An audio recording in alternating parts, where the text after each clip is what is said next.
Good morning, children. How are you all? I hope you all are doing well at home.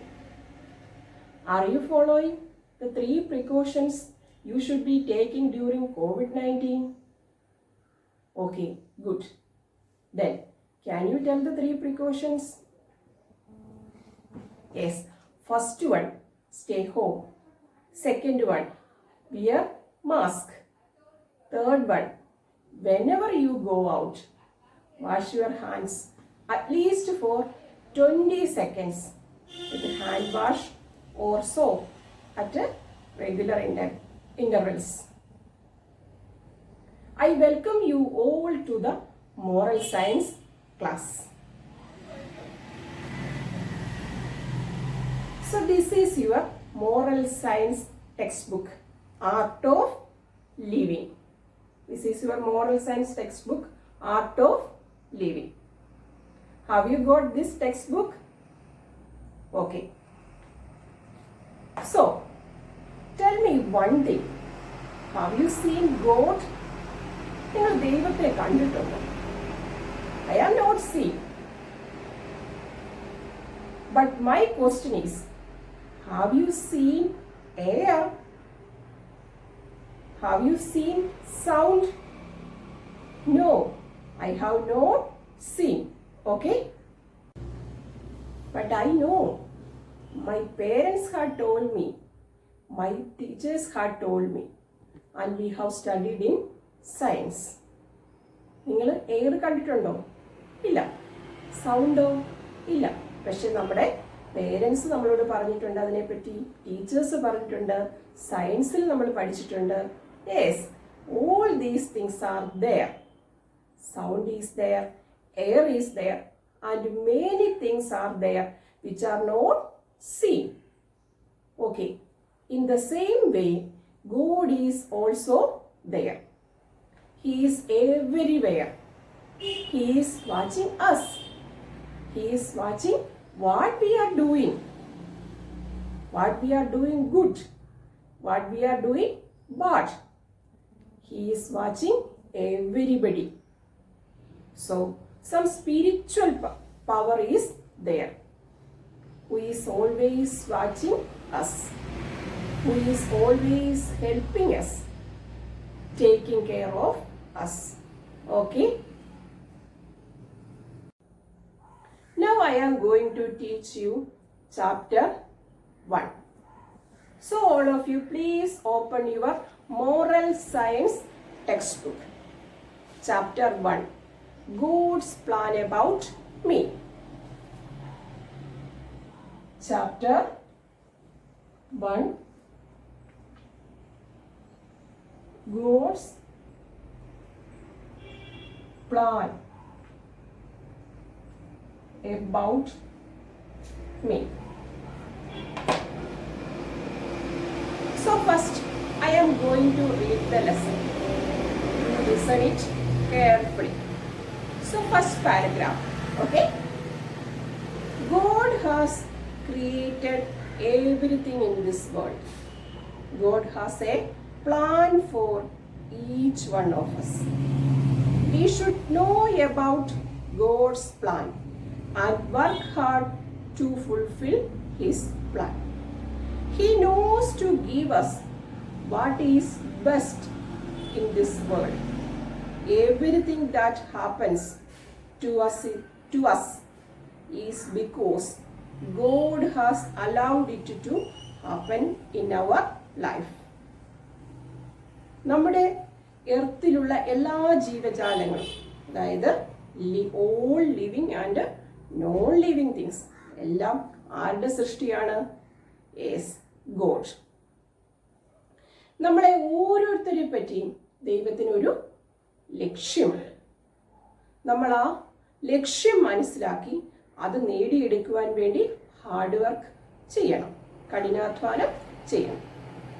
ദൈവത്തിന് അറിയാം നമുക്ക് എന്താണ് നൽകേണ്ടതെന്ന്. നമുക്ക് വേണ്ടതിൻ്റെ ഏറ്റവും ബെസ്റ്റ് തന്നെ ദൈവം നമുക്ക് നേടി തരും. ദൈവം അറിയാതെ നമ്മുടെ ജീവിതത്തിൽ ഒന്നും തന്നെ സംഭവിക്കുകയില്ല. So, next paragraph.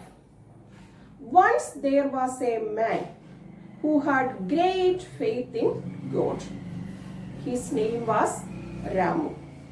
He accepted all the things that happened in his life as God's plan. He surrendered his life to the will of God. If anything happened in his life, he used to say that it's God will. ഒരിടത്ത് ദൈവത്തിൽ ഉറച്ച വിശ്വാസമുള്ള ഒരു മനുഷ്യൻ ജീവിച്ചിരുന്നു. അദ്ദേഹത്തിന്റെ പേരായിരുന്നു രാമു.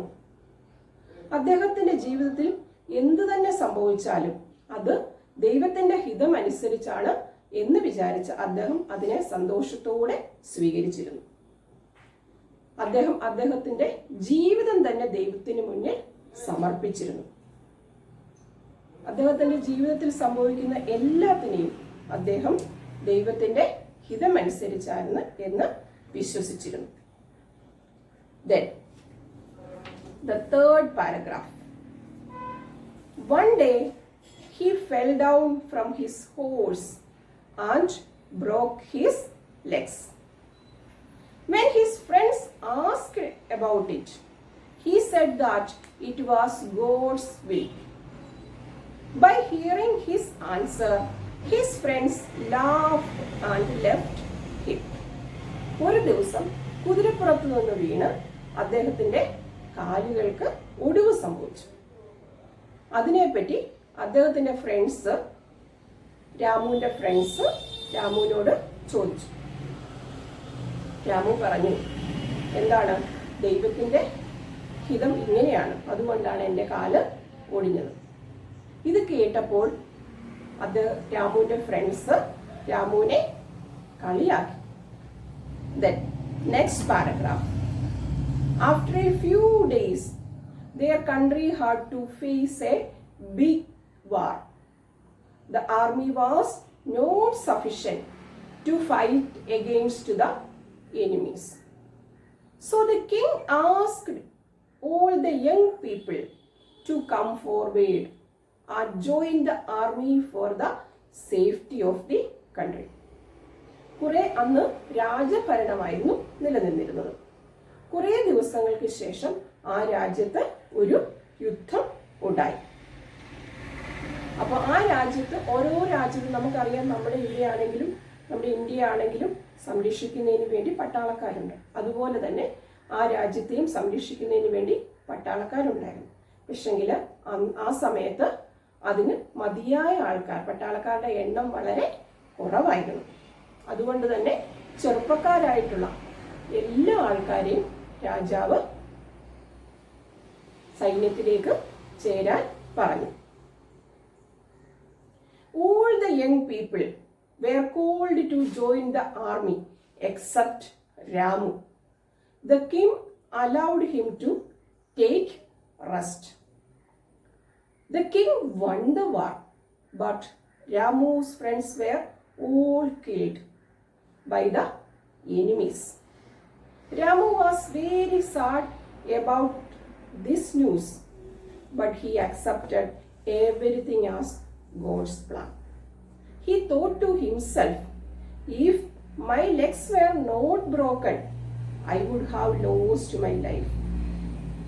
അങ്ങനെ രാമു ഒഴിച്ച് ആ രാജ്യത്തിലുള്ള എല്ലാ ആൾക്കാരും ഇവിടെ ചേർന്നു, പട്ടാളത്തില് ചേർന്നു.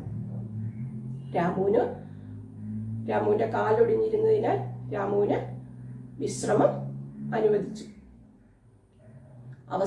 യുദ്ധത്തിന്റെ അവസാനം രാജാവ് തന്നെ ജയിച്ചു.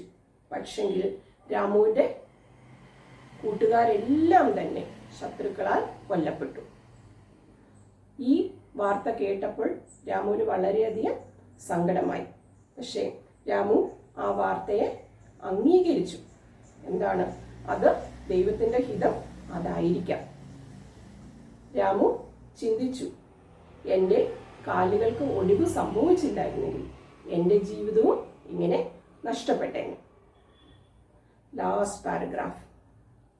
We should accept everything in our life as God's plan. He is the one who created us and He knows what to give us. How can you find how God designed your life? We can find the answer by talking to God through prayers and faith.